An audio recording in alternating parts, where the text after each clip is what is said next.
One example that comes to mind is there's a very popular, I would have to say, overused drawing technique that's been around, I think, since the 1930s, called blind contour drawing. And almost anyone who's ever taken an art class anywhere in the continental United States has, done this at least once. And but if you read the instructions of the author, whose name is Kimon Nicolaides, if you read his instructions for blind contour drawing, they're so easily adapted to meditation practice. I mean, it's not even a leap; it's just a slight nudge, and then you realize the way he's describing looking at an object and placing a pencil on a piece of paper. And he said, before you even move the pencil, you start to develop the conviction that where your eye is looking and where the pencil is touching become the same thing. Before you even move the pencil, and then you start moving your eye and the pencil at the same time. It's very slow, and you never look at the paper, so you're not, it's not drawing like in a, what is a more conventional sense. It's called blind contour because you're not looking at the paper. All you're doing is moving this thing. But because it's slow and because it uses a sense perception in this way, that as a reference point can become, for anyone familiar with mindfulness meditation practices, it's very easy to that becomes your reference point. Is the instructions of the practice that are very simple, and anyone can do them. Do this practice because it doesn't require any skill. All you're doing is lining up this drawing tool and your eyes with the thing that you're drawing, and as your eye moves, so does the pencil. So it takes a lot of focus. It does. It does, and I think most people are not able to sustain it for anything more than about 10 or 15 minutes. And after that, it's pretty. I mean, because you really do have to focus it, and when your mind wanders off, it's you have to gather everything back. Which I'm always looking for things like that. Another quality that practice has is that it doesn't require technical skill or any kind. I think the skill from a teaching point of view, the skill with it would be knowing how to put people at ease. Some people, they start to break out in a cold sweat if you tell them they're going to start drawing. Right.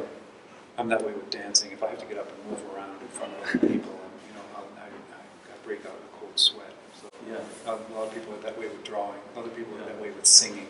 Right. You have to say, if you're going to have to sing, and some people, they faint. So I think that part of the skill of this is reassuring people that it takes no skill to do it, and that in fact you can't be held responsible for the results because you can't even see what you're doing. The other thing that happens with it that I don't know what the explanation is, but you could say that you look at an object.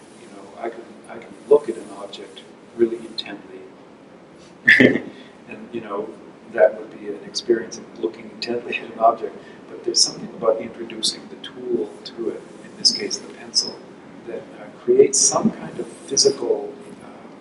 It introduces a physical component to the experience that has all of these effects that surprise me.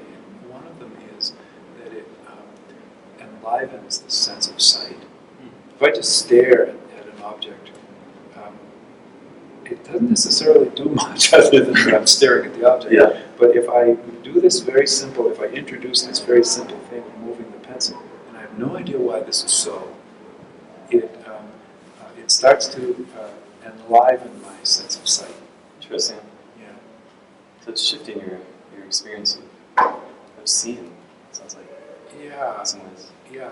Shifting or brightening or sharpening. I don't know what word to use exactly, but it does something. Some shift does happen. Some opening or something becomes more vivid in doing it. Another effect of doing something like this is an experience of empathy or sympathy is also increased. And it's especially the case if you have people draw each other using this method, which I do a lot in. It's really interesting to hear. Yeah, and again, there's something, we could just sit here and stare at each other, and, which happens a lot. I always think, oh no, we're going to have to stare at each other. That's fine, and that's been around for a long time. And Like it's always, eye gazing kind of thing. yeah, and I'm always glad when it's over, but everybody is, and but when you do this thing with the pencil, it shifts something about how you see another person in a way that just staring at them doesn't. Same as staring at an object. Staring at a person, has obviously some effect. But when you do this thing with a pencil and you're moving it, some other thing happens. And again, I have no explanation other than I've observed it again and again and again. Is that it opens up people's sympathy and actual appreciation for each other. And you've seen this with your students. Again and again and again and again. It's magical. And by the way, I also teach drawing classes where we use different kinds of drawing methods. And it doesn't seem to matter what drawing method you use, but there's something about the physical aspect of moving a tool and looking at the same time that it makes some connections that are very profound. Yeah. And I always ask the students, when I do one of these exercises for the first time, I ask people, what did you notice doing that? And people say this, say one thing or another, but without exception, somebody will say, everyone is so beautiful. Oh wow. And they're not just being super hippies. They're saying, because everyone goes, yeah, like somebody who you never really, you might have been classmates with this person for months or even a couple of years and never really looked at them. Never really looked at it. Yeah. Yeah. And there's something about the physical thing of drawing that does that. Yeah, I also noticed that with a group of people, which is what a classroom is, it's a group of people that when you can devise different ways of having people draw each other, I say to artists, you should really learn how to meditate, and I say to meditators, you should get some kind of artistic practice and do them both because they have a way of interweaving in a way that I think enhances both. That the mindfulness actually makes you more precise and attentive to your artistic practice, and the artistic practice makes you more honest. Can make you more honest. Can make you more honest. That's interesting. Yeah. Because you can't pretend anything. There it is. It's right there. Oh, okay. Yeah. There's one that I use the same drawing method, and the exercise is called drawing and resting outside. And you go outside and you just sit down with a piece of paper in front of you, on a pad or a little board or something, and you do this alternation between sitting outside.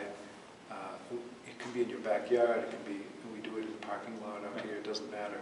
But you sit outside for a couple of minutes with all of your sense perceptions wide open, and you hear the sounds, you feel the temperature, the smells, all of it, and the sight of the whole thing. And then after a couple of minutes, you have your pencil ready, and you do this practice exactly as it's described in the blind contour drawing.